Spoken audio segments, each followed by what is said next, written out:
Halo, selamat datang Sobat Suhu. Selamat bergabung di webinar Suhu siang hari ini. Halo teman-teman, selamat bergabung di room webinar bersama Suhu ya sore hari ini. Wah, sepertinya udah mulai rame nih dari tadi. Banyak yang ngantri kepengen join di room seperti itu. Semoga teman-teman kalau misalnya ada teman-teman yang mau on cam, boleh banget ya. Kita nanti selama satu setengah jam ke depan bakalan webinar bareng mengenai materi AI seperti itu. Selamat bergabung. Boleh ya kalau mau ramein kolom chatnya. Salam kenal semuanya. Salam kenal Kak Weda dari Sorong ya. Wah, jauh banget nih. Boleh teman-teman kalau misalnya mau kenalan di kolom chatnya biar kita sama-sama tahu nih. Dari Jakarta. Hai Kak Jojo dari Jakarta. Jauh juga ya teman-teman. Ini kebanyakan udah pada kerja atau masih ada yang studi atau kuliah nih. Boleh diramein kolom chatnya ya teman-teman. Ada dari Aceh juga, Semarang. Halo Kak, fresh graduate. Wah, banyak yang ini ya, pengen belajar AI dari Bojonegoro, Jatim, dari Kominfo. Halo Pak Khairur. Oke, dari Bekasi. Jauh-jauh juga nih ya. Ada yang dari Jogja nggak nih? Karena Suhu kebetulan kantornya ada di Jogja. Dari Tabanan, dari Kampus Orange. Kampus Orange mana nih ya? Halo, Salkom dari Pontianak. Halo Kak, selamat bergabung. Udah ramai banget ya. Semoga teman-teman dimanapun berada dan dengan kesibukannya pada siang menuju sore hari ini, semuanya dalam keadaan sehat dan juga suasananya kondusif sehingga pada kesempatan siang hari ini kita bisa sama-sama belajar mengenai materi seputar AI. Begitu ya, teman-teman.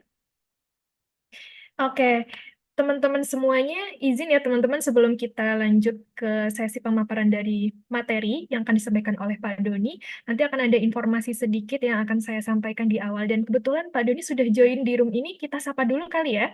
Selamat siang Pak Doni. Siang, Mbak Rus, dan salam kenal teman-teman Suhu Akademi ya ini ya.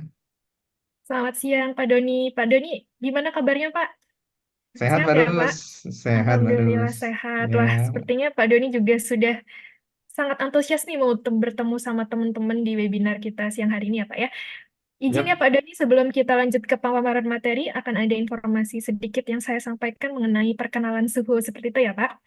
Silakan silakan Mbak Rus. Baik, terima kasih Pak Doni. Sebelumnya salam kenal semuanya. Perkenalkan saya Ruswanti atau yang biasanya dipanggil Kak Rus, seperti itu. Yang pada kesempatan kali ini bakalan membersamai teman-teman sebagai moderator di webinar AI selama satu setengah jam ke depan. Buat teman-teman yang baru join, salam kenal ya teman-teman semuanya dan izin saya akan mempresentasikan mengenai perkenalan singkat suhu.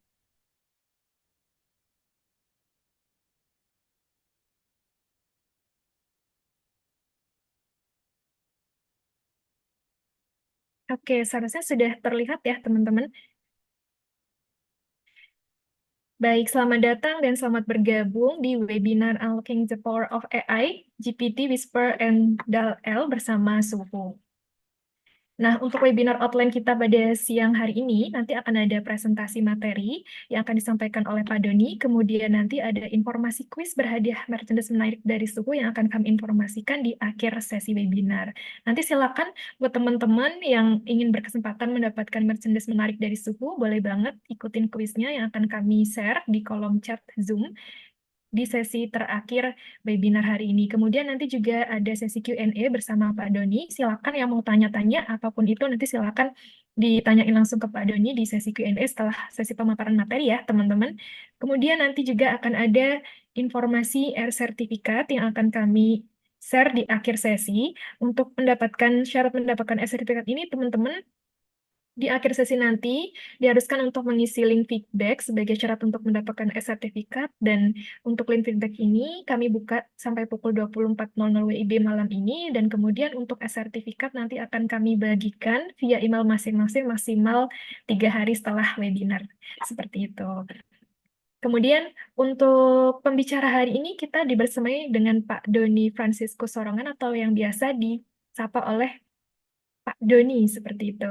Nah, Pak Doni ini merupakan seorang IT generalis di Suhu yang tentu saja pengalamannya sudah tidak diragukan gitu, teman-teman semua. Dan selanjutnya untuk profil singkat Suhu nih, Suhu atau Suhu Professional Training and Consulting, kami merupakan lembaga pelatihan dan juga jasa konsultan IT. Kami berpusat di Yogyakarta ya, teman-teman. Kemudian kami juga ada branch kantor di Jakarta, tepatnya di daerah Cikoko, Jakarta Selatan. Sekilas tentang Suhu, Suhu merupakan perusahaan yang berfokus pada solusi peningkatan kompetensi sumber daya manusia dan juga solusi teknologi informasi bagi organisasi. Kami tentu saja selalu berinovasi dan berkolaborasi untuk menciptakan produk dan juga layanan yang senantiasa mampu menjawab kebutuhan SDM dan juga organisasi serta memiliki nilai manfaat yang tinggi begitu. Nah, untuk pemaparan lebih dekat lagi dengan Suhu, informasinya nanti akan saya share di akhir sesi ya teman-teman. Kemudian untuk sekilas profil kantor Suhu, ini merupakan bangunan depan kantor Suhu yang ada di Jogja ya teman-teman. Kantor kami tepatnya di daerah Jalan Parenom, nomor 15, Patangpuluhan Wirobajan, Kota Yogyakarta. Dan kami juga ada branch kantor di Jalan Pangedagan Utara, nomor 17, Cikoko, Pancoran, Kota Jakarta Selatan. Nah, kebetulan untuk kantor kami ini juga ada coffee shop ya di lantai 1. Jadi silakan kalau teman-teman yang domisilinya Jogja boleh mampir ke coffee shop kami, yaitu Smedi Co-Living Coffee by Suhu. Seperti itu ya teman-teman. Itu saja sekilas informasi mengenai suhu. Kami sepertinya teman-teman juga sudah nggak sabar nih pengen mendapatkan sesi pemaparan materi dari Pak Doni dan belajar mengenai AI. Langsung saja ya kita panggil kembali Pak Doni. Halo Pak Doni.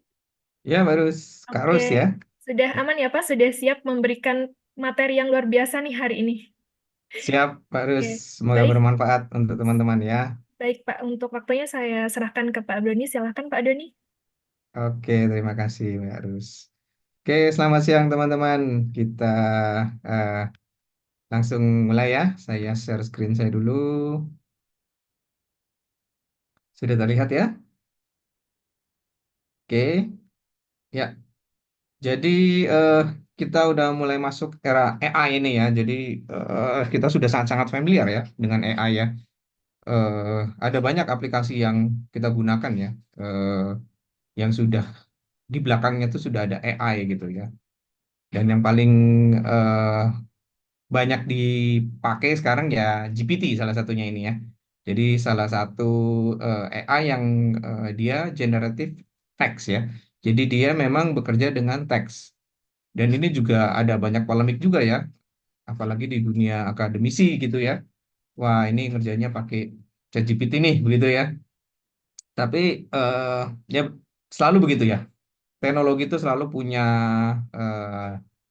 dua sisi mata uang begitu ya, atau pedang bermata dua begitu ya.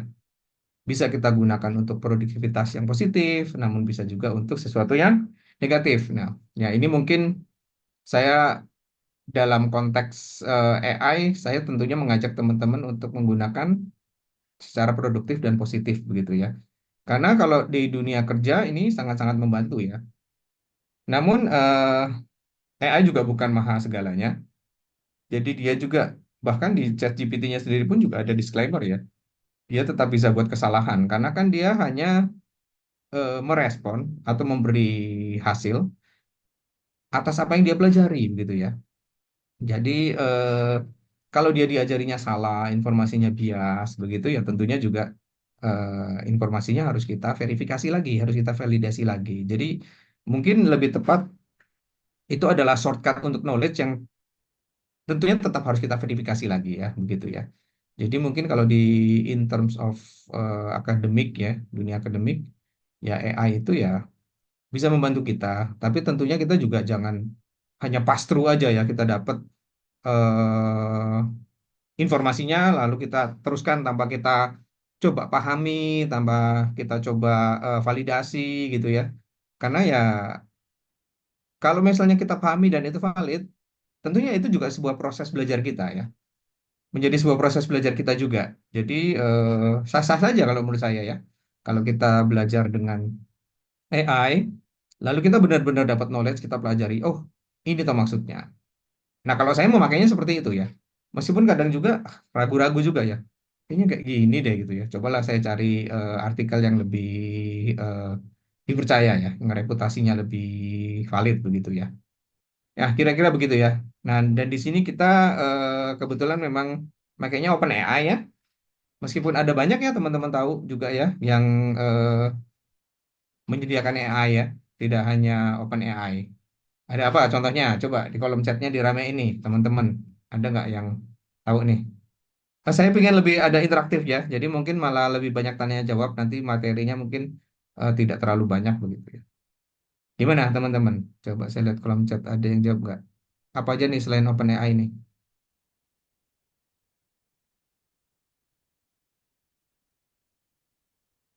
Belum ada ya yang jawab ya.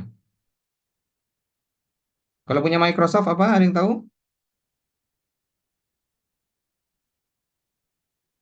Copilot ya. Punyanya Google, Gemini ya, Gemini ya. Ya seperti itu ya banyak ya. Nah kebetulan kalau saya ini ngangkat yang eh, punyanya OpenAI ya. Gitu ya. Oke, kita masuk ya. Nah ini OpenAI. Jadi awalnya itu ya sudah hampir 10 tahun ya. Didirikan oleh Elon Musk dan Sam Altman ya tahun 2015. Jadi dia ingin menciptakan AI yang aman dan bermanfaat ya. Nah tapi itu sekali lagi ya. Siapapun bisa memandang teknologi itu dari dua sisi ya. Nah, organisasi ini awalnya nirlaba, tapi kemudian membentuk struktur profit terbatas untuk menarik investasi. Ya, akhirnya memang saya pun akhirnya pakai yang plus ya, GPT Plus ya. Karena kalau kita pakai yang free, sangat-sangat terbatas begitu ya. Jadi memang saya berlangganan yang plus ya, suhu tepatnya, sehingga eh, kita bisa lebih bebas untuk dan tidak terbatas begitu ya, untuk mendapatkan atau memanfaatkan eh, teknologi ini. Ya, jadi model AI yang canggih ya, GPT ya yang paling banyak kita pakai ya. Nanti ada model lain ya, seperti Whisper dan DALL-E tadi ya. Jadi intinya dia fokus pada keamanan serta etika ya. Itu tadi ya, lepas dari apapun kita tetap harus etika ketika kita menggunakan teknologi ini ya. Karena kalau yang tadi saya sampaikan, kalau memang itu bisa membuat kita punya pengetahuan dan memang benar menambah pengetahuan kita, itu hanya sebuah proses shortcutnya aja kan sebenarnya ya. Kita memanfaatkan AI ini. Tapi kita tahu bahwa informasi itu valid, informasi itu menambah knowledge kita, bisa kita manfaatkan, menurut saya nggak ada yang salah ya. Oke ya, jadi ini ya, founded ya 2015, dia terus launch sebagai first research project ya, riset project pertama, ya kan? Jadi dia bisa play video game at superhuman level misalnya begitu ya. Lalu di 2018 ini Februari dia membuat OpenAI ya yang bisa di-feed ini ya. Intinya ya ada dia mempelajari ya. Dia ada proses training ya sehingga dia bisa cerdas ya. Lalu ini Elon Musk resign ya dan seterusnya intinya ini apa namanya? eh historinya ya, sejarahnya ya. Oke. Nah, ini ada concern juga ya teknologi being misuse begitu ya. Ya, sekali lagi ya, teknologi adalah dua mata dua sisi koin gitu ya. Di sisi mata uang gitu ya. Ya, ini bahkan juga sampai sekarang ada yang merasa waduh akan digantikan AI ya. Kalau menurut saya enggak lah ya. Manusia pasti masih punya tempat. Nah, tapi manusia yang tidak menguasai AI mungkin yang nanti bisa tergusur begitu ya. Jadi memang kita harus bisa leverage AI supaya kita semakin eh no, advance lagi gitu ya. Oke, lalu tahun 2018 ini language modelnya ya, LLM, Large Language Modelnya ya. Jadi GPT itu ya pertama kali dia keluar ya. Jadi dia bisa membuat human-like text ya. Jadi saat itu dianggap powerful. Kalau dulu chatbot kan agak kaku banget ya. Chatbot kan memang eh, dia lebih ke generator yang hanya menebak kata selanjutnya gitu ya. Jadi zaman dulu. Terus lalu GPT ini dia udah pakai teknologi transformer sehingga dia lebih luas ya, lebih luas dan lebih cepat ya untuk mempelajarinya. Lebih efisien begitu ya. Oke, lalu di Juni ya, kita mulai GPT-3 ya, Juni. Dan ini sudah signifikan ya, advance di AI, GPT-3. Lalu ini ya dikomersilkan ya, 2020 Juni. 2020 Desember, DALL-E ini ya, yang generate image dari teks. Jadi kita bisa prompt eh, suatu eh, perintah lah begitu ya. Dia akan mengenerate gambar ya dari yang kita prompt itu. Lalu mainnya dia Codex ya untuk yang apa namanya mempelajari source code ya. Ya, dia sangat membantu juga ya untuk programmer-programmer ya. Jadi saya pun juga sangat-sangat terbantu kadang. Terbantunya dari apa aja? Misalnya dari eh, ada error ya, error. Dia bisa kasih suggest. Sering saya juga dapat. Atau bahkan misalnya kita malas bikin query ya. Tolong bikinin query ini, kita jelasin. Tabelnya kayak gini, dia buatin. Jadi intinya nggak cuma untuk meriksa, kita bahkan bisa nyuruh sesuatu yang benar-benar bikinin source code kita begitu ya. Jadi nggak sekedar memeriksa atau mencari errornya, benar-benar bisa generate syntax query, kadang juga sintaks untuk bikin HTML pun bisa juga ya dia disuruh bikinin tabel begini, bisa gitu ya. Jadi eh, teman-teman yang programmer sebenarnya sangat-sangat terbantu. Nah, intinya jangan takut tersaingi gitu ya. Karena kan ide dan untuk memahami konteks suatu kebutuhan aplikasi, kebutuhan sistem itu kita lah gitu kan ya. Nah, kita dibantu dia untuk mempercepat membuat source code-nya atau front end-nya atau query-nya lah gitu ya. Jadi eh, sangat membantu intinya ya. Jadi jangan dianggap bahwa ini akan menggantikan kita begitu ya. Lalu November 2022 rilis ChatGPT 3 ya ini ya. Sorry, language model chatbot build. Oh, chatbotnya ya yang dibikin dari GPT-3. Sorry. Jadi ini bikin chatbot yang dibangun dari GPT-3. Nah, ini bisa juga nanti kita leverage ya. Jadi eh, teman-teman bisa kalau udah berlangganan yang GPT Plus itu, teman-teman bisa ya bikin dari programming language apa. Nanti saya demokan dengan Python ya. Kita bisa membuat on top-nya gitu ya. On top-nya yang menggunakan model GPT-3 ini atau GPT yang terbaru pun ya nanti kalau kita sudah yang berbayar GPT-4o ya Omni ya. Nah, itu kita bisa manfaatkan ya. Tapi nanti kan ada tapinya ya. Semuanya pasti ada pros dan cons-nya. Akan saya sampaikan juga ya. Lalu Maret 2003 rilis di Chat API ya. Nah, ini yang dipakai ya supaya kita bisa berkomunikasi dengan programming language. Jadi ChatGPT ini bisa berkomunikasi, kita bisa kendalikan lah ya. Kita bisa inquiry, kita bisa dapatkan hasilnya dengan menggunakan API-nya gitu ya. Nah, yang sekarang itu sudah di yang 4O ya, Omni ya. Nah, sekarang OpenAI produknya ya, yang bisa dibilang ini adalah model-modelnya ya. Nah, yang paling sering dipakai mungkin sama teman-teman ini ya, ChatGPT ya. Nah, ini termasuk eh, GPT itu, GPT-3, dan GPT-4 sekarang ya. Ya, GPT itu adalah Generative Pre-trained Transformer ya. Jadi dia bisa mengenerate teks yang sudah di pre-train, yang sudah di training sebelumnya ya. Jadi mereka makanya ChatGPT ini kan ada limitation ya. Dia punya knowledge terakhir saya tahu November 2023 ya. Coba nanti kita pastikan lagi ya knowledge dia terakhir kapan. Jadi dia nggak bisa meramal ya. Dia nggak bisa up atau yang baru terjadi hari ini belum tentu dia tahu ya. Karena dia memang pre-train. Dan untuk mentraining ini bukan sesuatu yang singkat dan murah ya, teman-teman ya. Coba deh teman-teman kalau yang udah pernah mainan NLP gitu ya, atau pas bikin model untuk data science begitu ya, itu kita dengan data mungkin 1.000 aja udah lumayan ya waktunya ya makan waktu. Nah ini bayangkan mereka ini miliaran yang mereka pelajari, yang di training itu miliaran. Jadi kalau nggak pakai superkomputer, waktunya pasti sangat-sangat lama. Nah kalau pakai superkomputer, peralatannya mahal, ya. Terus mungkin konsum energinya juga besar, ya. Nah, makanya akan sangat wajar jika mereka harus ada profit juga di situ ya.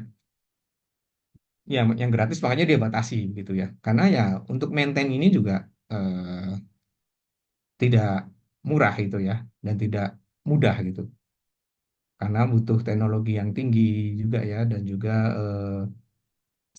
waktu dan juga biaya begitu ya. Oke ya, jadi produknya itu yang juga ini eh, sebagai modelnya bisa dibilang gitu ya. Jadi GPT ini dia menggunakan large language model ya, model bahasa yang canggih ya. Oke, jadi dia bisa menghasilkan teks yang mirip dengan manusia. Lalu ada DALL-E ya. Ini adalah model AI yang dapat menghasilkan gambar-gambar ya. Ya, tapi ya dengan kadang juga nggak natural ya. Tergantung pinter-pinternya promnya kita juga ya sebenarnya ya. Tapi mungkin ada banyak juga yang lebih khusus untuk AI di manipulasi gambar ya. Lalu codec ini adalah optimalisasi untuk code programan ya. Jadi memang dia sudah. Nah, enaknya yang 4O itu dia udah on top semuanya gitu ya. Jadi dia eh, sudah punya, sudah bisa mengintegrasi dengan model-model ini gitu ya. Lalu ada clip, contrastive language image pre-training ya, tugas visual ya, melihat gambar dan dia bisa tahu apa gambar ini misalnya begitu ya, mempelajari gambar misalnya begitu. Lalu ada whisper ya, jadi ini voice based ya, jadi dia modelnya untuk pengenalan suara gitu ya. Jadi eh, macam-macam bahasa dia selama kita pronouncingnya jelas, tapi tetap aja ya, bisa jadi kalau kita kata-katanya agak logatnya mungkin agak kurang pas, kurang jelas artikulasinya, itu bisa jadi juga misleading ya. Meskipun di belakangnya sudah ada kecerdasan buatan juga ya. Gitu.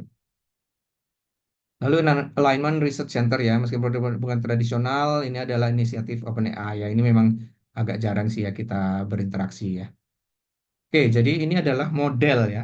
Jadi itu tadi, model itu memang dia desain untuk eh, kerja apa nih, memproses apa nih gitu ya. Kalau GPT untuk yang teks tadi ya, dia bisa mengenerate teks gitu ya.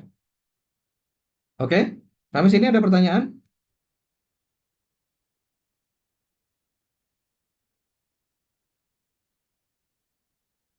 Sorry.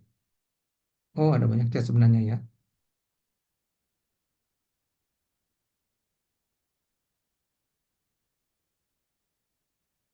Oke, sip. Ya, oke ya. Sepertinya belum ada pertanyaan ya. Ya, kita lanjut ya. Oke, nah GPT ya. A language model that uses deep learning to generate text ya. Ya, Whisper AI speech. Ya, betul ya. Jadi dia basis voice ya. Oke, jadi language model that uses to deep learning. Jadi dia menggunakan deep learning ya. Jadi di sini dia sudah menggunakan neural network ya untuk generate text. Intinya dia mengenerate text, tergantung promptnya kita suruh apa. Suruh terjemahkan bisa dia. Dia tahu modelnya. Suruh menyelesaikan kalimat dia bisa. Disuruh buat template tertentu dia bisa. Ya, gitu ya.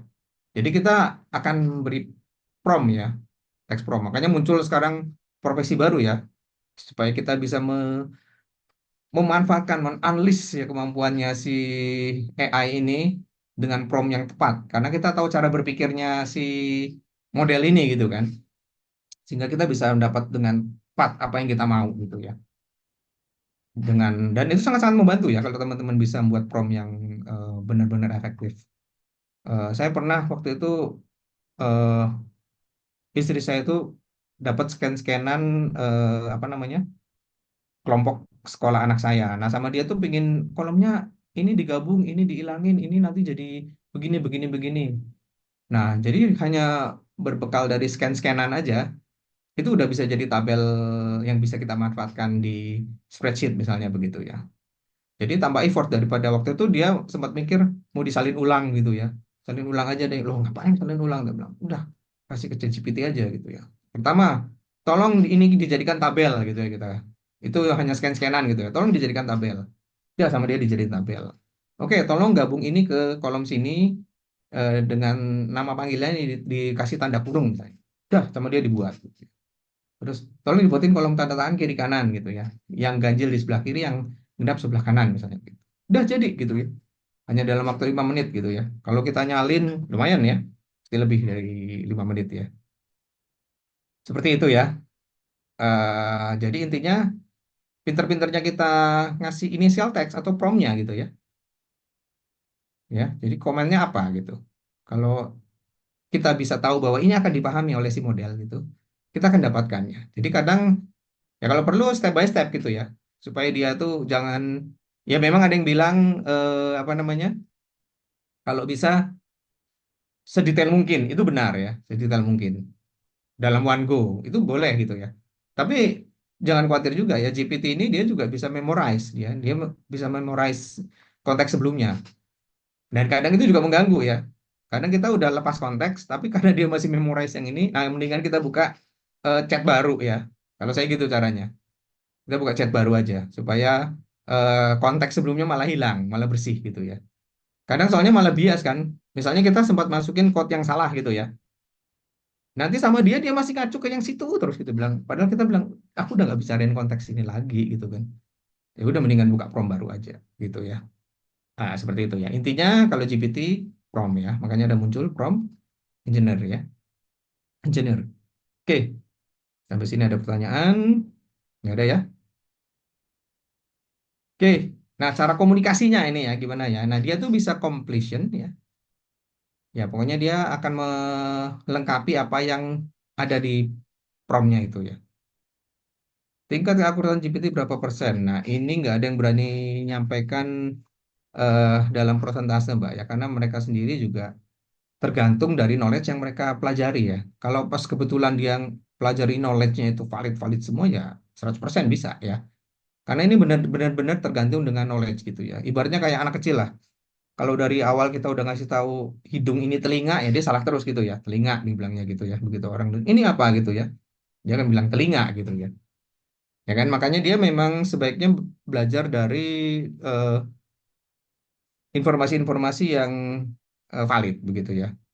Jadi mereka mungkin dari Wikipedia, dari buku gitu ya. Kalau sekedar dari chat orang bahaya kan, gitu. Bisa jadi apa namanya asumsi pribadi dan lain-lain gitu ya. Makanya dia memang dominan mempelajari dari Wikipedia, buku, jurnal gitu-gitu ya. Seperti itu Mbak Anissa. Jawab ya. Apa itu semua hal Mbak Miftah apa ini Mas ini ya? Sekali lagi tergantung dari yang dia pelajari, tapi sejauh ini lumayan ya, lumayan semua disiplin ilmu kayaknya dia sudah lahap juga ya semua yang ada ya. Dan saya yakin suatu saat memang dia akan benar-benar cerdas ya, karena kan keterbatasan itu kan hanya ada di komputasi dan memori ya. Dan itu kita tahu seiringnya waktu dan teknologi itu udah bukan masalah lagi. Zaman dulu teman-teman masih ada yang megang floppy disk nggak nih ya? Zaman dulu floppy disk itu mulai dari 384 kilo kalau nggak salah ya. Kilobyte ya teman-teman. Benar-benar kilobyte. Lalu naik jadi 1,2 mega ya, 1,2 mega. Itu yang disketnya masih kayak bisa jadi kipas gitu ya, masih eplek-eplek gitu ya. Lalu muncul floppy yang 1,44 mega yang udah agak keras dan kecil gitu. Mega masih ya. Lalu RAM itu paling masih 4 mega gitu ya. Lalu pertama kali tuh saya punya flash disk itu dibilangnya thumb drive dulu. Bentuknya benar-benar kayak jempol gitu ya. Mereknya Kingston waktu itu saya ingat. Nah itu oke. Ya intinya suatu saat bisa ya Mbak. Mas apa Mbak ini maaf. Miftah. Dia akan tahu semua hal. Masalah itu hanya yang dia pelajari, yang dia proses ya. Lalu kemampuan dia untuk eh, menjalankan model itu ya ketika sudah diproses menjadi sebuah model, nah itu kan akan makan space juga ya. Oke, bagaimana GPT bisa tahu banyak bahasa, apakah pakai metode translate dulu? Ya, yang jelas mereka memang waktu itu di training kan. Di training itu ada dua ya teman-teman ya, kalau bahkan sekarang ada lebih ya. Kalau yang dulu yang paling utama tuh kalau training itu ada supervised sama unsupervised ya. Kalau unsupervised itu contohnya kalau di dalam GPT ini ya, dia disuruh nebak aja, dia suruh pelajari. Habis kata ini biasanya kata apa? Misalnya kayak eh, chicken wants to cross the road gitu ya. Nah, dia dia akan mempelajari semua konteks kalimat. Biasanya setelah kata ini kata apa, ya kan? Dia pelajari sendiri. Itu unsupervised ya. Tapi bisa juga yang supervised. Dia udah dikasih tahu. Kalau orang itu ngomong misalnya capek gitu, itu berarti negatif ya, ya kan? Nanti kita coba di GPT ya. Jadi dia tuh udah di itu supervised. Dia udah diajarin. Dia udah punya target begitu ya. Atau misalnya kayak gini. Kalau ada kata-kata Anda memenangkan apa namanya sayembara ini, dapatkan uang dengan mengklik sini. Oh itu spam, ya kan? Udah tahu. Nah itu kita kita ajarin dia. Kalau ada kata-kata kayak gini, itu spam, gitu ya. Tapi kalau misalnya bilang, gimana kamu kemarin menang nggak kontes eh, nyanyinya, misalnya begitu. Oh ini ham bukan spam, misalnya begitu. Nah itu dia udah diajarin begitu. Demikian juga dengan bahasa. Jadi intinya dia diajarinya tuh dua ya, dengan supervise sama unsupervised. Bahkan sekarang udah ada lagi dengan yang model tadi ya, transformer tadi ya.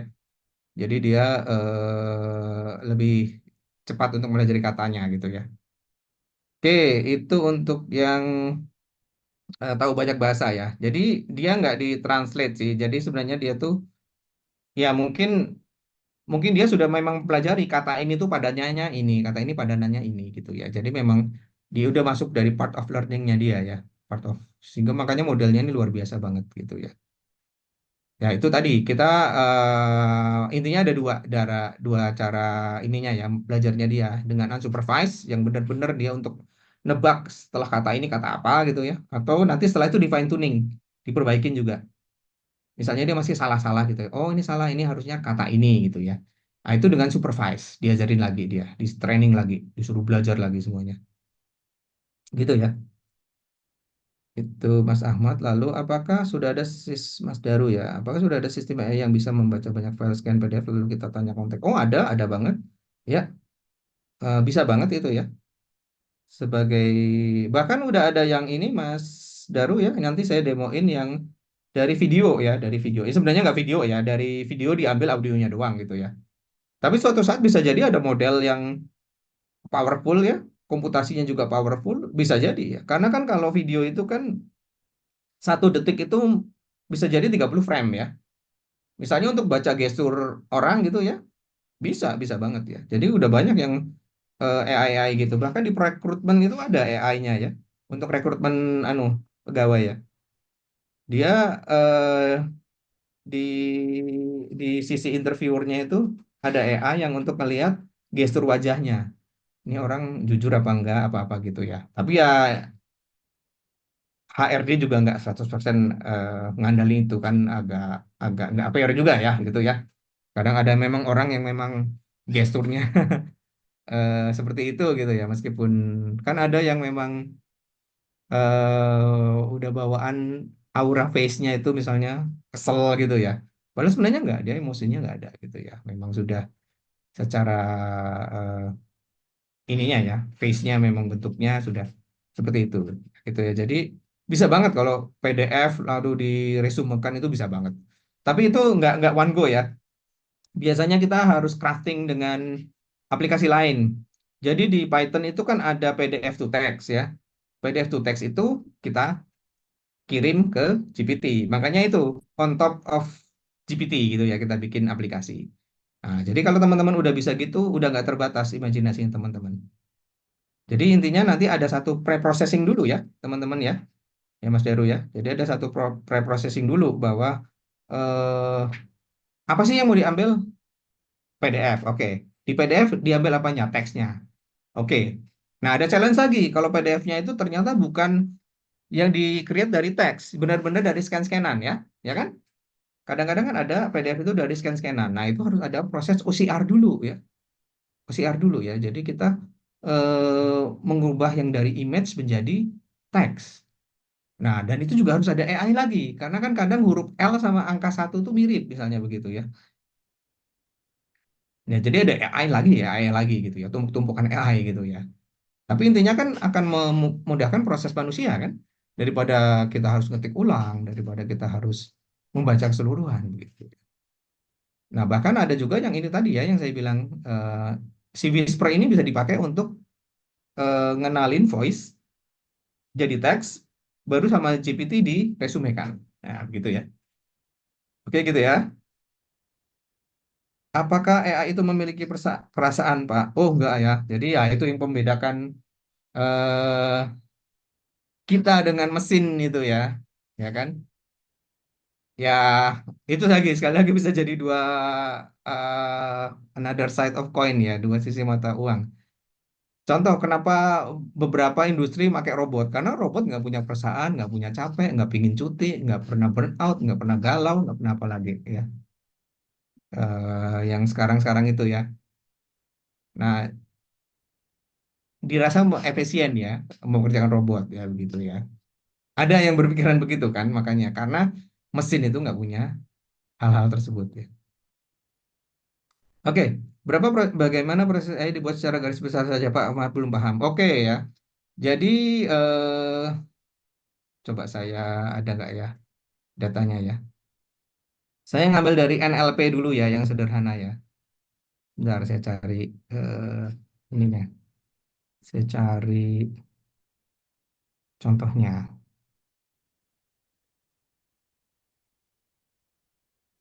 NLP ada nggak ini? Wait ya, teman-teman ya. Python.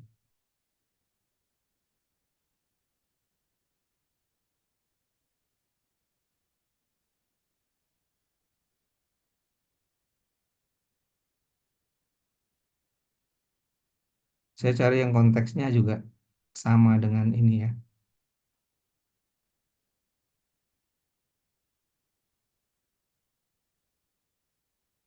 Kok nggak ada ya?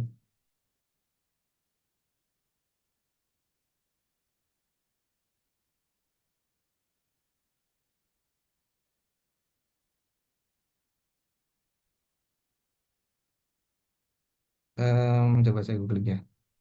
Bentar, bentar.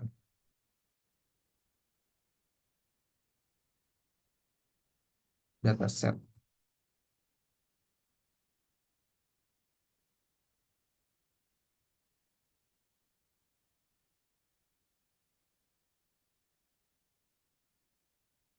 Oke, kelihatan ya. Nah, jadi kalau ini saya kasih contoh yang supervise ya tadi ya. Jadi kita di sini ada 5.000 data record lah ya, data record SMS ini ya. Nah, kita tuh udah tahu ada orang yang memang sudah mempelajari bahwa kalau ada SMS kayak gini, dia tuh ham. Ham itu berarti bukan spam ya, tidak berbahaya ya. Gitu kan. Nah, lalu ada contoh kayak gini. Oke, ada contohnya. Nah, ini ya, dia tuh ham. Jadi memang ada yang expert yang sudah ngasih tahu ya bahwa dia udah mempelajari data ini valid gitu ya. Free entry into weekly com. Nah, ini itu spam ya. Tapi sini paham? Paham ya? Paham, paham, paham? Ayo, ramaikan chatnya. Paham nggak sampai sini?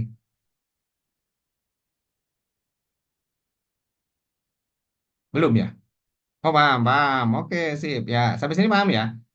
Nah, dia lalu menjadikan ini model setelah dia selesai pelajar, setelah dia selesai training, sama dia kan akan di training nih. Oh, kalau mengandung kata-kata gini tuh spam. Oh, kalau mengandung susunan begini tuh ham gitu ya. Nah, setelah itu dia jadilah model, model untuk mempelajarin SMS ya, SMS spam. Baru kita tes dengan kata-kata baru. Kalau kayak gini menurutmu apa? Menurutku spam, dia bilang gitu. Nanti kita lihat, oh akurat benar ya. Makanya nanti ada akurasinya. Ini kan eh ya itu tergantung model kita ya. Tergantung model kita. Nanti kita bisa tuning dengan model-model statistik ya, dengan apa namanya? Misalnya randomitasnya diatur atau macam-macam ya. Nanti ada ilmu ilmu matematika di belakang situ ya. Ya. Sehingga dia menjadi model yang akurat. Makanya mereka nggak berani klaim 100% akurat. Karena saat itu model itu terbaik punya akurasi eh, berapa persen gitu ya. Oke. Dan kita nggak tahu akurasinya si ChatGPT berapa persen karena kita nggak dibuka model tersebut. Dan kalau dibuka pun mungkin kita perlu super super super komputer ya gitu ya. Nah, dari sini jadilah model gitu ya. Gitu. Oke, jadilah model ya seperti itu ya. Nah, sehingga dia akan bisa ditanyai dan bisa memiliki prompt hasil ya. Gitu ya. Kira-kira begitu ya. Kemudian bisa dipahami ya. AI itu membaca database. Ya awalnya dia training. Training tentunya dia baca dari database waktu dia awal di training. Tapi setelah jadi model, ya udah dia sudah punya cara bekerja sendiri setelah dia jadi model. Ya, tergantung modelnya diciptakan untuk apa. Ya kayak tadi model untuk mengenali suara, ya udah berarti dia akan mengamati spektrum suara, ya kan? Gitu. Lalu dia menghasilkannya sebagai teks. Kalau yang model DALL-E tadi gambar, ya udah dia akan mengenali perintah kata-katanya, outputnya adalah gambar. Kayak gitu. Ya, bisa dipahami? Oke. Oke, sekarang jenis pekerjaan apa sih yang digantikan AI? Oke, pemilik perasaan udah. Sekarang bagaimana proses AI dibuat secara garis besar saja, Pak? Sudah itu ya. Jenis pekerjaan apa saja yang bisa digantikan oleh AI? Untuk saat ini sih sebenarnya mungkin yang eh, agak susah sih ya, karena tergantung orang itu bisa memanfaatkan, meleverage semua model yang ada itu eh, bisa-bisa aja ya digantikan ya. Bahkan sebagai saya aja pengajar aja bisa jadi ya digantikan ya. Cuman memang kan ada beberapa hal yang beda ya, personal touch-nya gitu yang dia nggak punya gitu ya kan? Atau misalnya ketika memberi sampel mungkin pengajar yang lebih berpengalaman itu mungkin bisa lebih cepat teman-teman nerimanya begitu ya.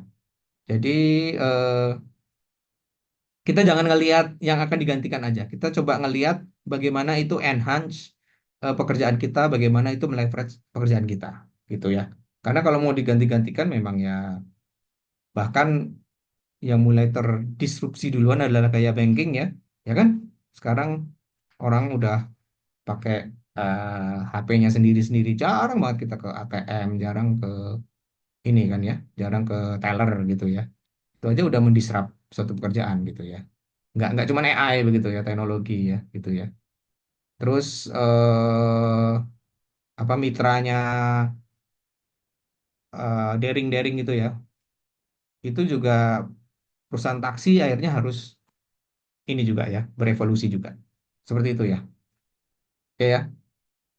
Kalau tektokan dalam bidang ilmu kayaknya sih nggak diragukan lagi sih. Tapi kalau dicoba bikin berhubungan dengan humor atau entertain gimana tuh? Ya mungkin dia humornya nggak pernah yang ini ya, nggak pernah yang out of the box yang baru. Dia karena yang dia tahu-tahu aja gitu ya kan? Seperti itu ya. AI bisa melihat, mendengar, dan membaca apakah di masa depan AI akan dikembangkan hingga memiliki indera perasaan. Nah, ini ya itu memang sebenarnya dulu saya nonton film Terminator juga ngerasa ini film khayalnya gitu. Tapi sekarang jadi mungkin ya. Kita lihat ya. Kalau ada superkomputer yang bisa melakukan itu, melakukan proses dengan cepat dengan memori yang sangat banyak, why not ya? Karena kita dia sekarang baru masuk era low AI kan, masih cuman kayak gini aja, GPT bikinin gambar gitu. Kalau suatu saat yang udah high evolution AI-nya ya, yang sudah benar-benar bisa kayak manusia, dia bisa memadukan dari yang dia tahu menjadi suatu yang baru gitu ya. Oke? Dan dampaknya nanti ya itulah, makanya Elon Musk pernah bilang kan, kalau nggak diatur dari sekarang AI-nya bahaya gitu ya, akan mendisrupt semuanya gitu ya. Ya itu tadi ya, saya di awal makanya saya sudah bilang etik dan eh, dua sisi mata uang gitu ya. Oke. Perkenalkan saya Sela Dianka, izin bertanya bagaimana cara kerja algoritma AI seperti GPT dalam menjawab pertanyaan. Ya, itu tadi ya, intinya dia di training dan ini dia sekarang adalah large language model. Jadi dia itu model yang mengenali bahasa yang sangat-sangat luas, baik itu dari segi eh, dari asal negaranya atau dari kosakatanya begitu ya. Konsepnya sama kayak tadi ya. Jadi dia dikenalin kata-kata atau dia dikenali biasanya kata ini muncul kata apa gitu-gitu ya. Tapi miliaran ya gitu yang dia pelajari gitu ya. Sehingga dia jadi pintar gitu kan. Ya kayak anak kecil lah diajarin. Ini apa? Telinga. Oh ya, pintar. Ini apa? Hidung. Oh ya, ya. Lama-lama kan dia knowledge-nya tambah kan. Seperti itu kira-kira ya. Makanya ada proses training ya dibilangnya. Seberapa penting peran deep learning dibandingkan dengan pendekatan lainnya di masa depan? Oke, ya yang jelas sebenarnya tujuannya ini adalah memudahkan dan mempercepat pekerjaan manusia sebenarnya. Teknologi kan sebenarnya itu ya tujuannya membuat kita semakin mudah, semakin cepat, semakin efisien, semakin akurat, ya kan? Jadi sebenarnya itu ya, tinggal nanti itu tadi sekali lagi kembali lagi ke moralitasnya kita mau dibawa kemana teknologinya. Karena teknologi apapun yang dipakai untuk positif dan untuk negatif selalu ada ya. Ya kan ketika kita pakai email ada yang manfaatin untuk phishing email ya, ya kan? Padahal tujuannya daripada kirim pos berhari-hari gitu kan. Oke, lanjut. Oke.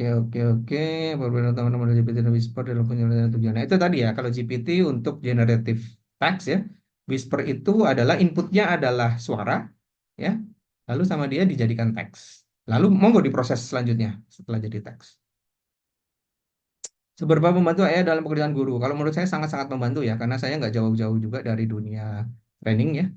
Jadi mulai dari pembuatan silabus, dari pembuatan materi, dari kontennya itu sendiri, itu banyak ya bisa di shortcut dengan AI, tapi tetap harus kita validasi ya. Lalu apa tantangan terbesar atau tersulit dalam membangun suatu sistem yang pernah Bapak alami dan bagaimana atasinya? Ya itu tadi ya, komputasinya ya. Kadang dengan data yang besar aja komputer saya udah nggak kuat gitu ya. Jadi teknologinya ya teman-teman ya, sama knowledge-nya yang harus kita punya, data setnya ya. Nah, itu kan harus ada expertnya kan gitu ya. Untuk memastikan kayak gini, untuk memastikan HAM dan spam ini kan ya butuh turun tangan manusia kan ya saat ini loh ya untuk memastikan bahwa ini valid atau enggak, knowledge ininya dan komputasinya itu challenge-nya. Apakah bisa AI membuat codingan untuk buat AI lagi? Ya sangat bisa karena kan kita nanyain algoritma data science bisa ya dari AI. Ikut bertanya Pak, cara cepat belajar AI gimana? Apakah AI motivasi itu berbeda dengan AI otomatisasi itu kebanyakan? Pada dasarnya kan itu tadi ya, dia itu mempunyai kecerdasan yang mirip manusia. Ya, itu terserah mau dipakai untuk otomatisasi ya bisa. Contohnya chatbot begitu ya. Intinya itu adalah dia punya kecerdasan yang mirip manusia dan karena dia itu adalah dalam tanda kutip mesin, kita lebih mudah menyuruhnya, dia lebih cepat ya kan dan dia nggak ada capek-capeknya gitu ya. Jadi bisa banget ya. Jadi sebenarnya pada dasarnya AI itu ya kecerdasan buatan itu tadi kan ya. Jadi eh, dia punya kecerdasan yang bisa kita leverage untuk macam-macam. Lalu seberapa akurat ChatGPT dalam menjawab pertanyaan kompleks ya, dan bagaimana model ini meningkatkan akurasinya? eh Ya, itu sekali lagi tergantung dengan knowledge yang dia punya ya. Dengan knowledge yang dia punya itu, eh ya dia masih bisa berhalusinasi juga istilahnya ya. Jadi kalau misalnya memang pertanyaannya ya itu kalau malah kita ke arah jawabannya semakin nggak ini ya harusnya kita yang ngalah pinter mengarahkan dia gitu ya. Jangan makan kita makin menjerumuskan dia gitu ya. Karena setahu saya memang dia tuh nggak pernah marahin kita gitu loh meskipun kita nggak konsisten gitu ya. Jadi malah dia yang sering maaf atas kebingungannya, maaf atas kebingungannya. Malah lucu kadang gitu ya. Ini orang udah dibolak-balik nggak marah-marah gitu ya. Jadi malah justru harusnya kita yang lebih mengarahkan pertanyaannya ketika dia sudah berhalusinasi ya. Izin bertanya Pak, apakah langkah yang perlu diambil masih untuk mengembangkan integrasi AI seperti GPT dan kemudian presiden dan mereka ya? Oke, yang jelas ya memang harus riset ya. Jadi teman-teman ya memang harus modal dikit. Kita harus chat GPT dulu, yang plus dulu ya. Baru teman-teman belajar model-modelnya itu kan karakteristiknya. Nah, lalu muncul ide aja. Kita mau on top ini kita mau bikin apa gitu ya. Jadi sebenarnya lebih ke ide. Ada yang membuat itu jadi chatbot misalnya begitu kan untuk menggantikan operator 24 jam misalnya begitu. Oke, apakah ada rumus atau cara agar bisa membuat prompt yang sesuai dengan menjadi opini? Kayaknya ada dong panduannya ya. Tapi kalau saya sih masih merasa belum butuh ya, gitu ya. Jadi harusnya ada sih ya. Kayaknya saya pernah dengar deh ada ininya, panduannya ya untuk prompt ya. Izin bertanya bagaimana sistem ISPO dan dari OpenAI menangani transkripsi otomatis dari berbagai bahasa. Ya sebenarnya kan pembedanya adalah modelnya adalah model mengenali spektrum suara begitulah ya intinya. Sama dia mungkin dijadikan intinya di bawah pasti akan dijadikan bit-bit ya, ya kan? Nah, intinya pembedanya hanya itu aja sih inputnya. Lalu dia juga akan collaborate dengan model language-nya, ya kan? Jadi ya pembedanya hanya itu aja sih. Karena inputnya manusia itu kan ada visual gambar, ada audio, ya kan? Sama ada yang teks gitu ya. Nah, seperti itu sih. Jadi intinya kuncinya di modelnya itu. Modelnya ini sekarang yang dia pelajari adalah suara gitu ya. Yang mungkin diterjemahkan dalam bit-bit juga pada nanti akhirnya gitu ya. Kalau gambar pixelnya yang dia pelajari kan, pixel itu kan ada RGB X alpha gitu ya, red, green, blue sama alpha. Nah itu akan dia pelajari kan. Jadi dia bukan tahu itu warna merah, dia tahu kombinasi warna ini tuh ya warna merah dalam pengertiannya kita. Tapi dia hanya tahunya itu sebagai kombinasi bit ya. Oke? Izin bertanya Pak, seberapa besar pengaruh jaringan 5G terhadap perkembangan AI? Ya, ini hanya memudahkan ini aja ya. Itu kan 5G itu kan communication-nya ya. Jadi kita kan saat ini eh, karena kita nggak punya server yang super super super itu tadi, makanya kita make eh, cloud-nya OpenAI lah bisa dibilang begitu ya. Nah, di situ kan harus ada komunikasi ya. Harus ada komunikasi di mana? Di device kita sama si cloud-nya. Nah, 5G akan memudahkan itu ya, transfer datanya. Oke? Apakah dampak lain selain kemudahan ketepatan tadi bagi bidang serta hubungan case listening dan expert system? Yang jelas meningkatkan, membuat mudah, ketepatan tergantung yang dia pelajari, kecepatan pasti ya, selama punya server yang mumpuni ya. Oke, saya juga buat coding olah data Jupyter Notebook full dari ChatGPT error, tinggal lempar ke, nah ya oke ini udah mulai anu ya, menerapkannya, Mas Rizky bintangnya. Ya betul ya, kira-kira begitu. Jadi kita bisa leverage intinya kan, nggak salah, nggak membantu kita kok membuat kita semakin produktif. Ya kalau untuk akademis beda lain ya, karena tujuan akademis kan sebenarnya memastikan teman-teman punya knowledge gitu ya, bukan sekedar nilai begitu ya. Jadi ya tolong dimanfaatkan itu untuk menambah knowledge kita gitu. Karena malah nanti jadi beban ya, hasil nilai kita bagus tapi aslinya kita nggak ada knowledge-nya. Gitu. Oke, oke ini ada yang nanya ya, silakan Mas Rizky, eh, boleh taktokan ya pribadi. Izin bertanya Pak, saya Kibit Novitasari, bagaimana penilaian apa tentang keluhan penyakit dari hasil pemeriksaan? Bisa ya, ya. Tapi sekali lagi ini tergantung knowledge yang dipelajari ya. Dan kita sebenarnya bisa bikin sendiri juga sih ya. Kalau kita punya datanya, kalau kita punya data setnya. Tapi sekali lagi ada akurasinya berapa persen ya. Sehingga kalau yang saya rasa kalau berurusan dengan kritikal kritikal banget, ya nggak sepenuhnya lah ya kita mengandalkan mesin. Oke, izin bertanya Pak, saya Anissa Novita, bagaimana keamanan dan privasi dibandingkan menggunakan ya, ya memang ini memang yang menjadi salah satu concern juga ya, karena data kita akan diolah oleh eh, si model yang miliknya dalam tanda kutip luar gitu ya. Ya memang disarankan jangan membawa informasi sensitif sih ke sana ya, karena bisa jadi nanti akan dipelajari oleh dia, akan dipakai untuk menjawab di prompt yang lain gitu ya. Jadi sebaiknya jangan lah ya. Kalau yang data data PIN dilempar ke sana jangan gitu ya. Oke, apalagi nih? Wah, banyak banget ya. Saya juga buat coding kalau ada. Oh, ini sudah ya. Oke, ya. Oh, ada satu lagi nih. Apakah tantangan penerapan AI di Indonesia? Apakah Indonesia untuk menerapkan berbagai bidang di Indonesia? Kalau ini sekali lagi masalah eh, confidence-nya kita ya. Jadi kita mungkin jangan mulai dengan hal-hal yang kritikal tadi kayak masalah hidup matinya orang atau misalnya eh, sesuatu yang punya dampaknya besar gitu ya. Jangan dulu lah. Mungkin kita ya ini untuk bantu bikin silabus gitu ya.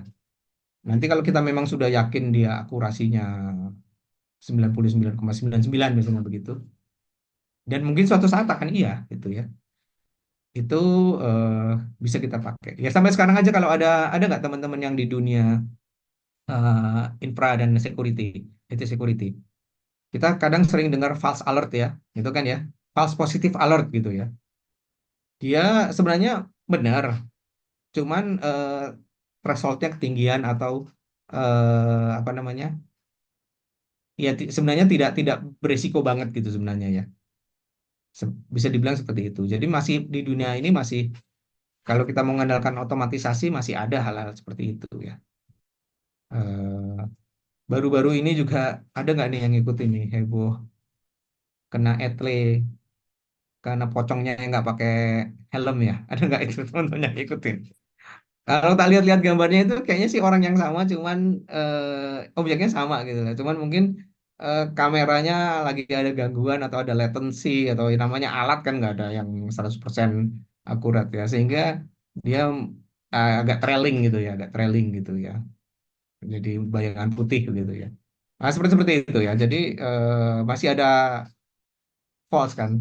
Ya itu kan nggak nggak inilah ya, nggak terlalu ini banget apes-apesnya ya kena kena tilang lah gitu ya kan. Tapi kalau dia bisa berargumen, dia bisa membuktikan atau apa kan, eh, ya tidak ada dampak yang besar gitu ya. Dibanding kalau yang tadi hidup matinya seseorang atau sesuatu yang berdampak sangat bahaya bagi orang banyak begitu ya. Oke, wah seru ini ya kita ya.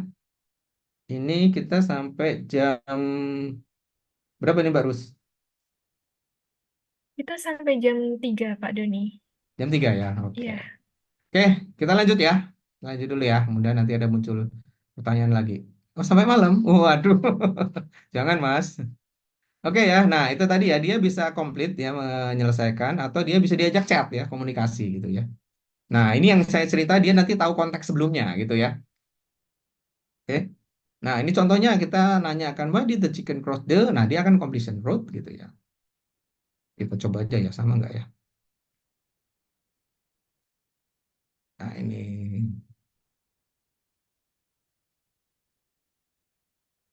Nah, ini buat chat baru ya kadang ini ya kita ya. Karena kalau nggak dia masih ingat konteks yang tadi chatnya ya. Why did the chicken cross the road ya? Ya kan? Itu ya. Ini completion ya. Lalu bisa juga ditanya ya my favorite food is ya. Kalau kalau dia belum dikasih konteks, jadi dia akan jawab ini. Tapi kalau kita kasih konteks dulu, my favorite food is pecel misalnya begitu ya. Nanti dia ditanya jawabnya pecel gitu. Seperti itu ya. Nah, translate dia juga bisa. Lalu bisa juga buat 2 kalimat gitu ya. Yang dimengerti oleh toddler ya, anak yang baru bisa jalan ya, anak kecil gitu ya. Nah jadi dia nggak akan pakai dipahami anak kecil ya. Acid rain can hurt trees and other plants ya, dapat melukai atau apa ya istilahnya, ya bisa merusak lah begitu ya. And even give us cough, batuk ya kan ini air ya gitu ya. Jadi kita bisa ngasih konteksnya untuk anak kecil. Jadi dia akan pakai kosakatanya anak-anak. Nah, terus dia juga bisa untuk grammar ya. Nah, ini ya. Oke. Nah, tadi kita lihat apa namanya? GPT ya. GPT Generative Pre-trained Transformer ya. Jadi transformer adalah yang mendalam yang sangat baik dalam memproses data berurutan seperti teks bahasa alami ya. Jadi dia melibatkan attention, perhatian ya. Jadi kalau yang zaman dulu yang saya sampaikan tadi ya, yang masih NLG, Natural Language Generator itu, dia hanya menebak umumnya setelah kata ini apa, gitu ya. Sehingga dia melupakan konteks sebelumnya. Dia hanya fokus ke yang next, next, next, next, gitu ya.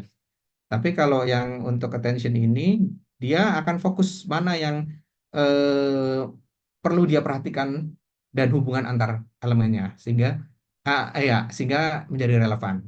Ya. Nah, GPT-4 ini ya dibangun di atas neural network ya, neural network jaringan saraf. Jaringan saraf itu ya sebenarnya isinya looping-looping eh, dengan threshold tertentu gitu ya. Intinya looping ya, looping nggak terbatas gitu ya. Dengan dia memberi nilai random gitu ya. Jadi ini adalah deep learning model ya. Oke. Oke, lalu nah ukuran GPT-4 ya. Modelnya doang ya. Model tuh setelah jadi ya. Itu tuh ukurannya 800 giga. Ini model doang loh ya. Ini GPT-3 pula ya. GPT-3 itu dia parameter yang dipelajari adalah 175 miliar. Teman saya pernah cerita dia cuma proses 7 juta aja berapa hari ya gitu ya. 7 juta parameter ya. Dengan komputer yang lumayan, pakai GPU. Oke, pakai server yang jelas ya. Teman saya ini udah benar-benar di industri profesional ya. Kalau kayak laptop-laptop kita ampun dah. Jadi model 800 modelnya segini ya dan biaya trainingnya sekitar segini ya. Ya. Nah, per saya buat ini udah agak lama sih mungkin saya buat slide ini ya. Eh, jumlah partinya GPT-4 belum resmi diumumkan ya. Coba aja searching, siapa tahu sekarang sudah ya. Jadi dia memberikan kemampuan untuk lebih baik menghasilkan teks ya, yang koheren dan kontekstual ya. Jadi ya intinya mereka juga terus improve ya teman-teman ya. Jadi awal-awal mungkin mereka juga belum sempurna, masih lucu, masih cupu gitu ya. Nah, lama-lama dia juga udah dituning lagi hasilnya, dikasih lagi yang supervise gitu ya, supaya lebih sempurna. Oke. Oke, seperti model GPT sebelumnya dimanfaatkan dalam berbagai aplikasi ya, mulai konten otomatis ya, pendidikan ya, sampai untuk pemrograman. Ya, ini saya manfaatkan semua ini ya. Oke. Nah, ini neural network ya. Jadi eh, dia apa namanya? Supaya dia tidak kaku ya, tidak tidak kalau pada dasarnya kan matematika itu ilmu pasti ya, exact ya. Nah, ini kita memberi ruang ya, toleransi gitu ya. Jadi contohnya gini, huruf A itu kadang kan eh, ada jenis font macam-macam gitu kan. Tapi ada ada benang merahnya lah ya, pasti ya, ada benang merahnya dari sebuah huruf A. Atau bisa jadi karena eh, kecoret dikit gitu ya, atau kegeser sudutnya kegeser dikit. Nah, dia jadi masih bisa mentoleransi itu bahwa itu adalah huruf A, misalnya begitu ya. Nah, itu dia dengan dikasih pelajari ini tuh huruf A, ini tuh huruf A, ini tuh huruf A gitu ya.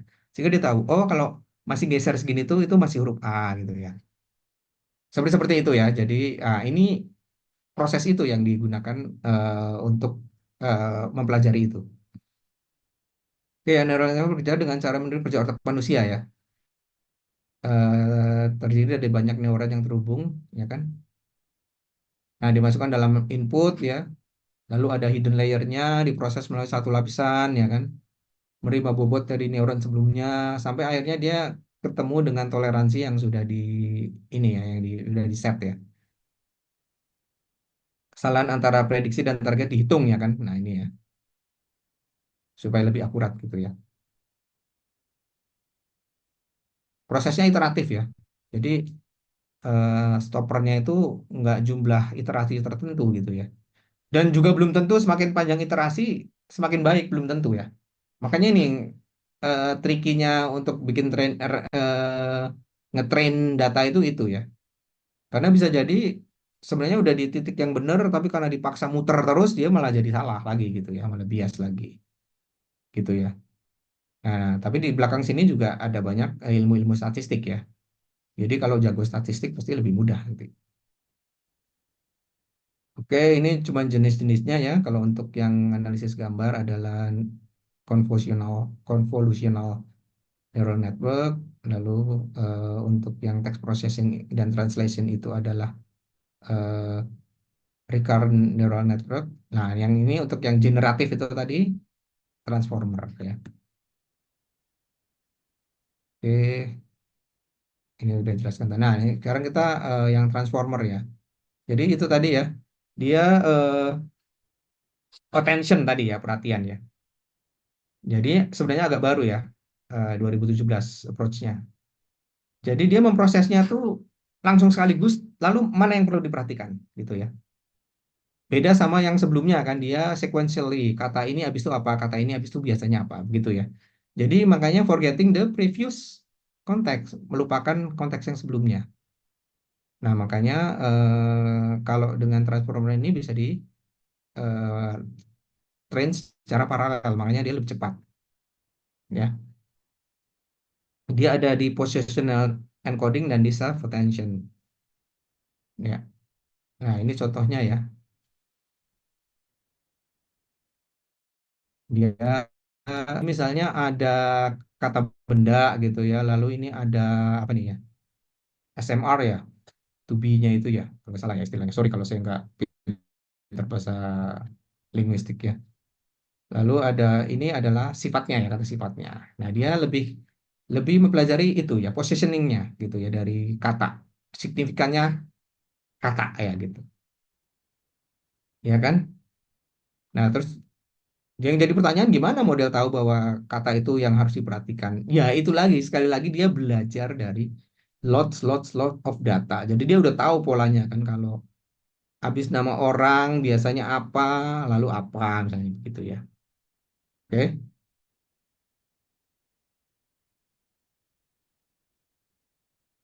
Ya. Nah, terus dia juga melakukan self attention. Dia membandingkan antara elemen yang ada di yang dia masukkan, ya kan? Oke. Itu dia mencari dari yang inputannya itu dia cari, ya kan? Nah, ini contohnya ya. Ketika kita punya kalimatnya sama nih ya. Kalimat depannya ya. The animal didn't cross the street because it was too ya kan. Sampai sini dulu ya. Yang paling bawah itu yang dipredik sama dia. Ya. Nah, ketika kita bicara it itu kan kata ganti ya. Ketika kata gantinya itu adalah the animal ya. Berarti itu pasti nggak jauh-jauh dari sifatnya si animal itu kan. Tired ya kan. Lelah ya. Jadi hewan itu nggak jadi nyebrang jalan karena hewan itu, itnya itu adalah hewan itu. Ketika dia mendominankan ini gitu ya, was too tired ya kan. Masuk ya kalimatnya jadi bagus ya. Nah, tapi ketika dia lihat it itu juga bisa jadi benda yang lainnya itu street, ya kan? Oke. Maka dia adalah sifatnya dari street itu ya. Too wide gitu ya.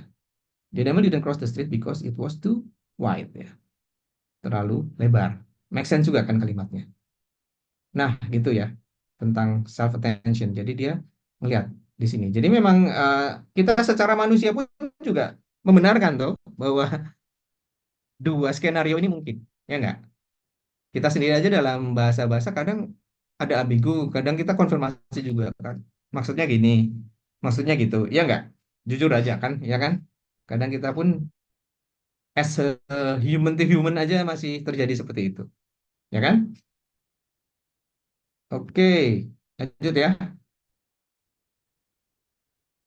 Ya, nah ini kalau kita mau coba-coba udah ya, membuat akun kita ini ya. Nah, setelah akun itu kita akan dapat API keys ya. Ya ini bagusnya yang akun berbayar. Kalau teman-teman yang akun gratisan, kayaknya berapa kali pakai aja udah nggak bisa dipakai nih API key-nya. Ya ujung-ujungnya memang harus kita berlangganan gitu ya. Ya ini kalau yang memang sudah punya ya mungkin bisa di skip. Tapi paling nggak saya kasih tahu kalau untuk bisa berkomunikasi dengan programming language kita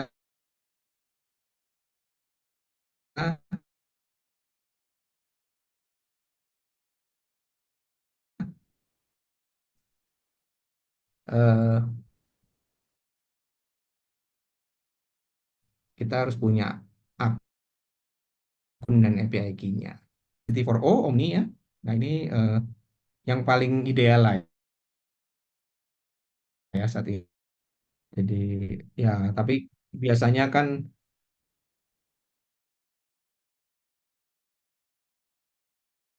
zaman saya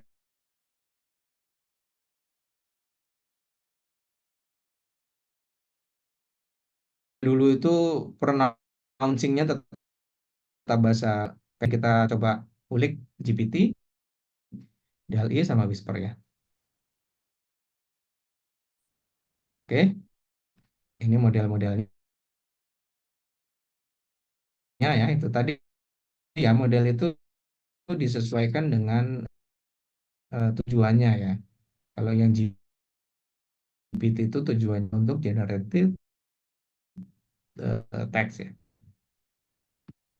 Oke, nah ini kalau mau lihat soal pricingnya, hitungannya. Jadi ya, jadi memang ada hitungannya sendiri. Dan ini adalah biaya-biayanya. Kalau pakai GPT-4 ya, kita $5 1 juta input token ya. Oke, tapi kalau kita pakai Batch API-nya lebih murah ya. Oke, ini pricing-pricingnya ya. Jadi teman-teman harus aware nanti kalau pakai. Teman-teman yang eh, coding-coding ini ya harus paham ya cara makainya API-nya. Nah, ini contohnya kalau pakai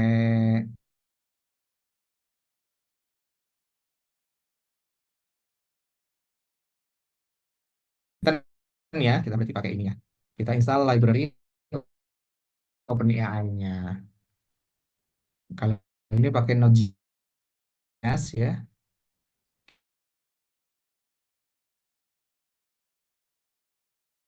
kita sama npm install OpenAI. Setelah itu parameternya khusus, kita cukup punya si URL ini. Oke.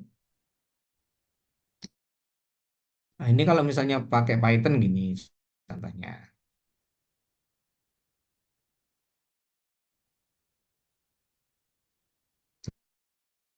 Nanti outputnya ini. Oke, gitu ya.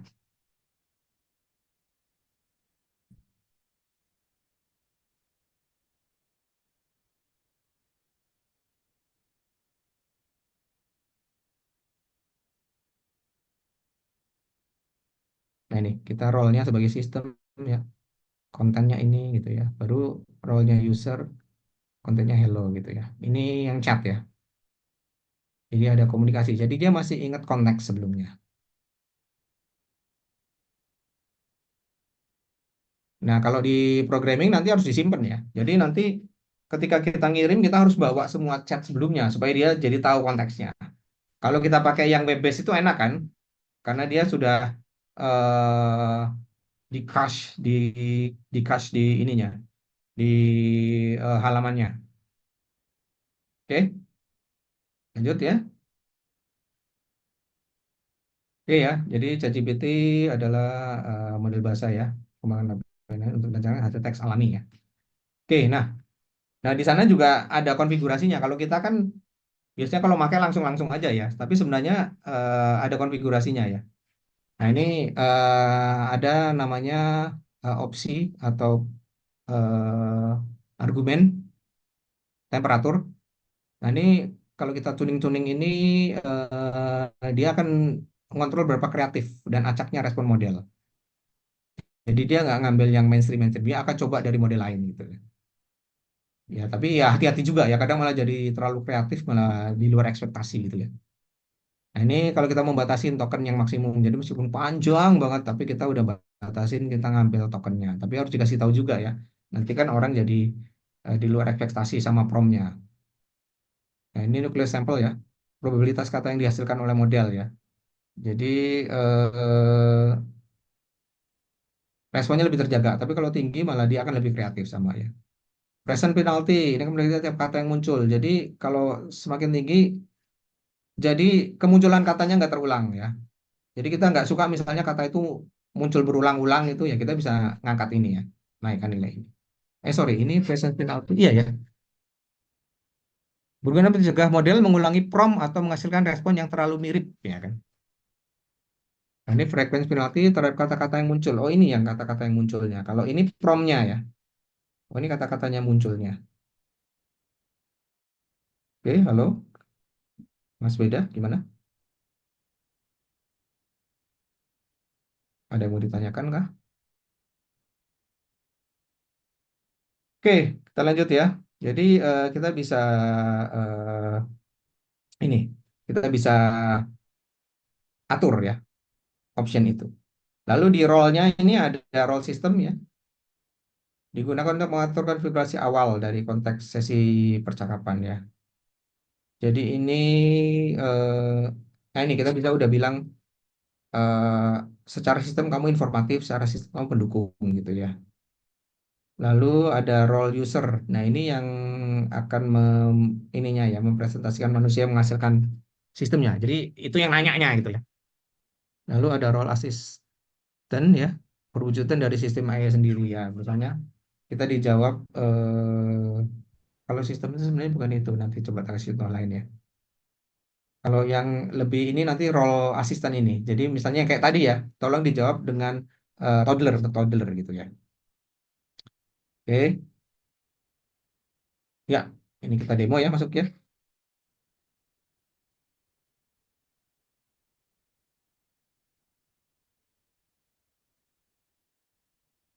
Nah ini saya pakai yang 3.5 aja ya. Nah API key-nya ya saya harus sembunyiin ya, karena ini recorded, karena ini punyanya Suhu. Nanti kalau dipakai teman-teman kepake deh, ya kan. Jadi percaya deh ini ada API ya di belakang. Nah, ini promnya adalah once upon a time in a galaxy far far away there was a Jedi who ini yang suka nonton Star Wars pasti tahu ya. Sorry. Nah, ini tadi ya ada max tokennya, ada N-nya ya tadi ya, temperaturnya ya gitu ya. Nah, terus ini kita buatnya ini saya pakai API-nya ya. Jadi saya hit API-nya bukan dari OpenAI, bukan dari library OpenAI. Jadi saya langsung pakai ini API-nya. Jadi kalau teman-teman lakukan pakai URL juga bisa gitu ya. Oke, kita coba ya, kita jalanin ya. Eh, Python, namanya ChatGPT request.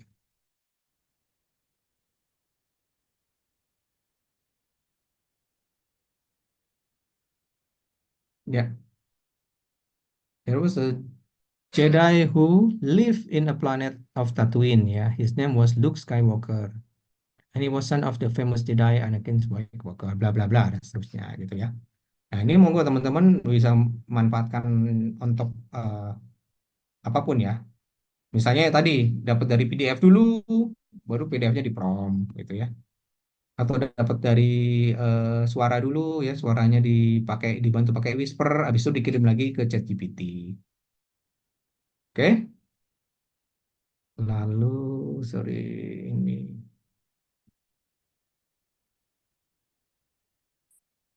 Nah, sekarang yang chat ya, yang modelnya chat. Nah, ini role sistemnya you are a helpful assistant ya kan? Nah, ini saya udah ngasih konteks dulu ya. Nanya dia who wants the series in 2020 ya kan? Baru ini asistennya yang ngasih tahu ya kan? Di Los Angeles Ranger Won. Nah, ini bisa jadi kita udah ngasih konteksnya itu yang tadi saya sampaikan ya. Kita bisa jadi ngasih konteksnya dia, kita kasih knowledge. Ya bisa jadi juga contoh aplikasinya eh kita tuh punya dokumen panjang banget itu tadi ya, yang PDF banyak. Baru kita cuma mau nanya, berarti pasal 2 isinya apa? Misalnya begitu ya. Atau sebaliknya, soal pencurian data di pasal berapa? Nanti dia langsung nunjukin gitu ya. Oke, nah ini jadi kita kirim dalam array begini ya. Oke, coba saya eksekusi ya.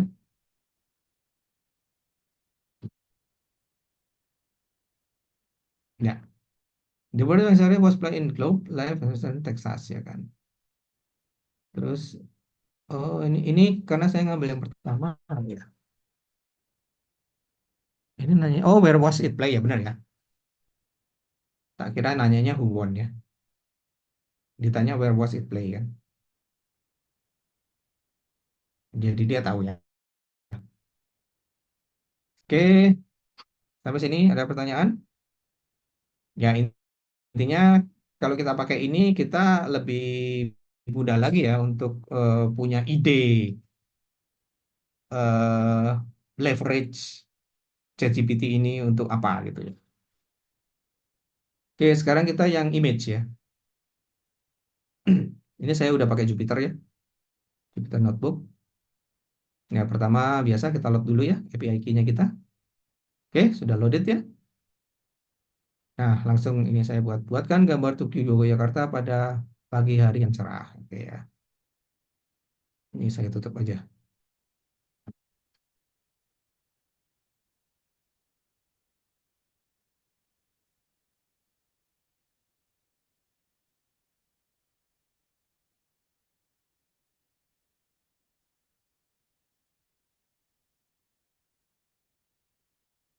Ya, ini ya.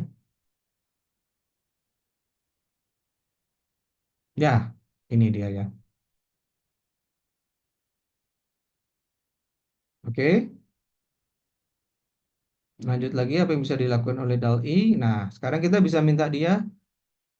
Nah, ini saya save dulu ya. Gambar tadi saya save jadi Tugu Yika PNG ya.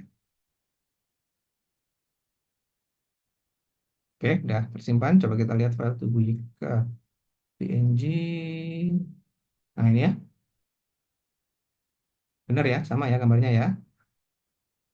Nah, sekarang saya bisa minta dia untuk variation. Coba ya.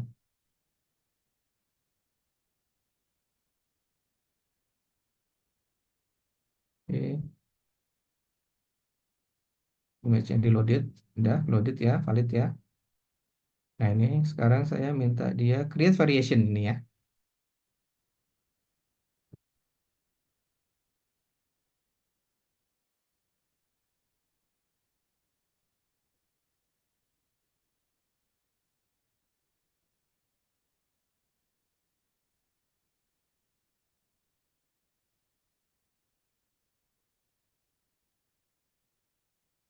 Wah, terlalu ekstrim ya variasinya. Mulai jadi Monas ini ya. Ya, kadang ya ini ya. Makanya harus kita, ya itu tadi ya. Dia mungkin learn-nya, taunya variasinya tubuh kayak gitu ya. Oke, nah sekarang agak beda nih. Nah, sekarang saya punya gambar asli namanya original PNG ya. Kita buka dulu, kita lihat original PNG, original, oke ini ya. Nah, ini Tugu Surabaya sih saya tulisnya. Nggak tahu benar nggak ya yang di Surabaya. Oke ya. Lalu saya mau manipulasi di satu area tertentu, saya bikin maskingnya. Masking mana, mas. Nah ini ya. Ya, intinya gambar itu saya buat satu area transparan. Jadi dia tahu nanti ada perbedaan di sini ya, ada masking di sini. Oke. Lalu tinggal saya kasih prompt.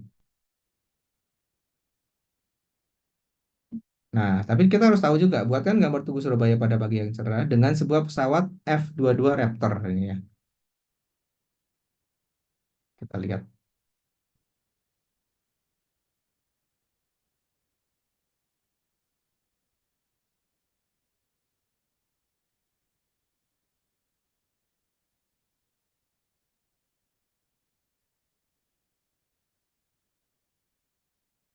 Oke. Nah, ini ya. Wah, pesawatnya juga kacau juga ya. Ya, begitulah AI ya. Not so perfect kan ya. Tapi paling nggak teman-teman dapat idenya lah ya. Oke, itu DALL-E ya. Sekarang kita coba yang dengan voice ya. Nah, ini sayangnya saya tadi nyoba mau demo Whisper voice comment saya. Cuman mic-nya saya ini sekarang lagi ke dedicated untuk Zoom. Jadi tadi gagal, jadi saya ganti skenario-nya, Whisper-nya kita download. Oke. Jadi saya punya ini ya, tutorial e-filing. Waduh, sorry. Gambarnya kok betul seronok ini. Sorry ya, guys.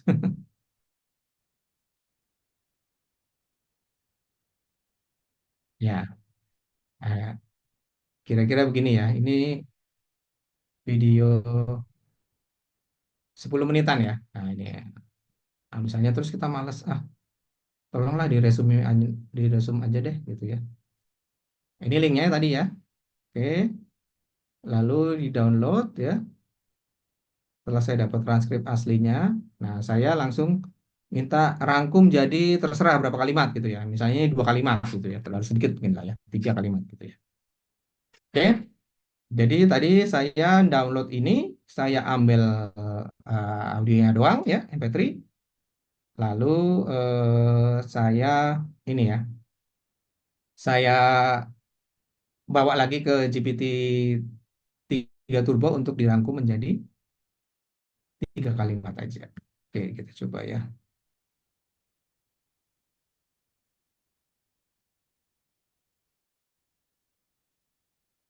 Nah, dia udah tahu ya titelnya ini, number of viewersnya segini ya. Nah, ini library bukan ada hubungannya sama ChatGPT ya. Ini library-nya Python ya. Itu tadi ya. Jadi ketika kita punya ide, kita udah unlimited ya. Ketika kita udah bisa coding, kita unlimited, hanya butuh ide aja gitu ya. Dan kenapa saya pilih Python? Karena library-nya ya mudah-mudah ya. Ya seperti tadi, mau buat PDF, mau buat OCR juga bisa. Cuman OCR gratisan jangan expect bagus gitu ya. Intinya yang gratisan-gratisan jangan expect bagus ya teman-teman. Karena ketika kita memang sudah semakin eh, serius, profesional, akhirnya kita memang terasa banget butuh yang berbayar. 10 menit ya mungkin agak lama nih lumayan deh. Ini dia masih downloading ya statusnya ya.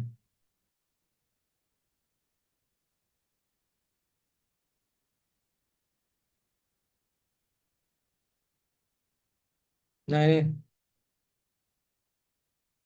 dia sudah selesai download, udah dijadiin MP3. Nah sekarang dia lagi ngekstrak ininya ya, lagi ngekstrak kata-katanya.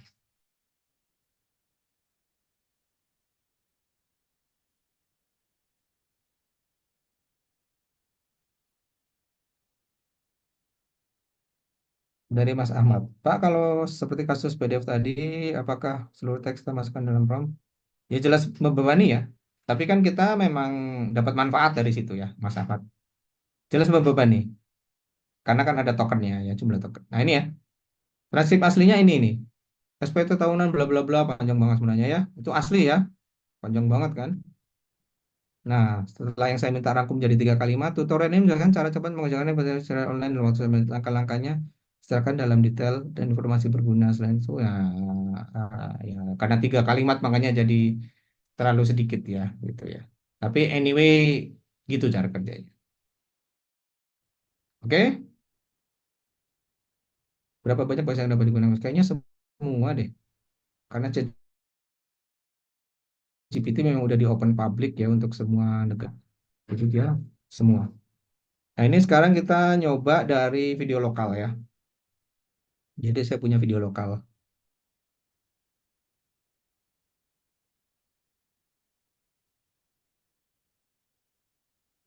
Ini ya.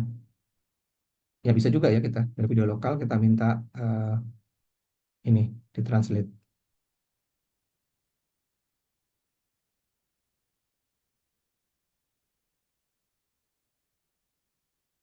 Nah, translate aslinya ini ya. Rangkum 2 kalimatnya. Konsumsi saudara lebih cepat ya karena lokal ya. Konsumsi saudara dan buah setiap hari penting untuk menjaga kesehatan promosikan gaya hidup sehat dan oke. Oke. Nah, yang dua ini yang saya tadi ada problem di mic-nya. Pas jam 3 ya. Oke, mungkin itu yang bisa saya share pada webinar kali ini. Semoga bermanfaat, bisa menambah wawasan teman-teman semua. Oke, ini waktunya Q&A ya Mbak Rus ya, Kak Rus. Oke, silakan. eh Sorry, ini Mas Agung nanya, harus menguasai semua bahasa, Pak. Siapanya ini Mas Agung? ChatGPT-nya kah atau kitanya?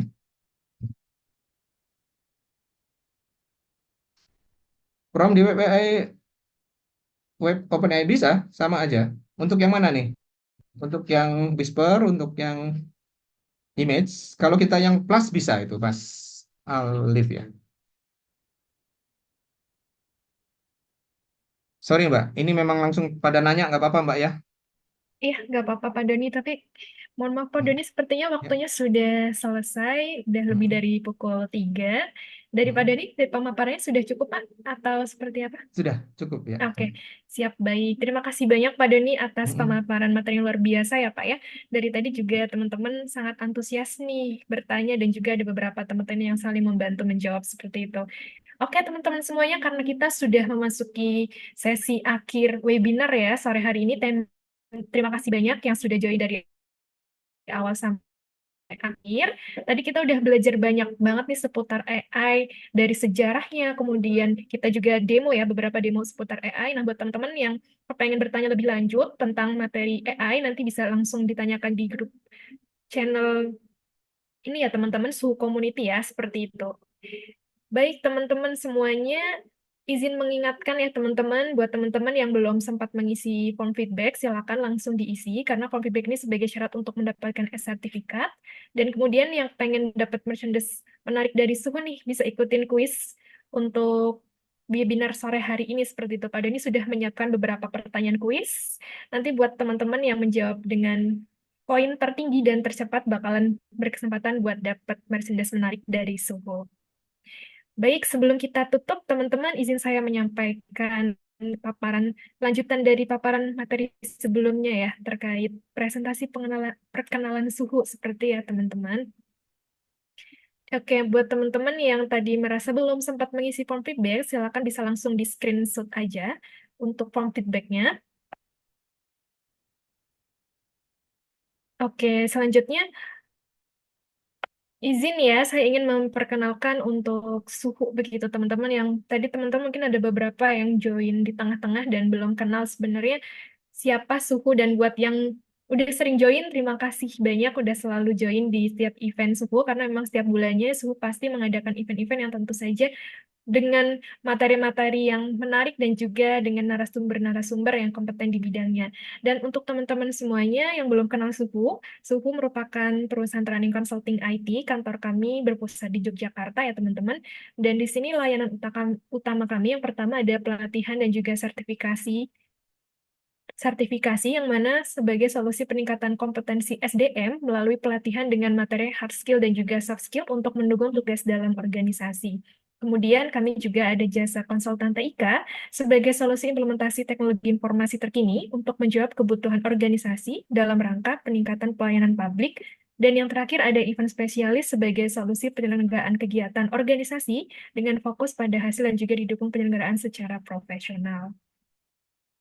Nah, berikutnya untuk pelatihan di Suhu, di tempat kami ada pelatihan juga sertifikasi. Yang pertama ada pelatihan pemerintah. Di sini sebagai pelatihan peningkat kompetensi ASN dengan materi spesifik untuk pemerintahan.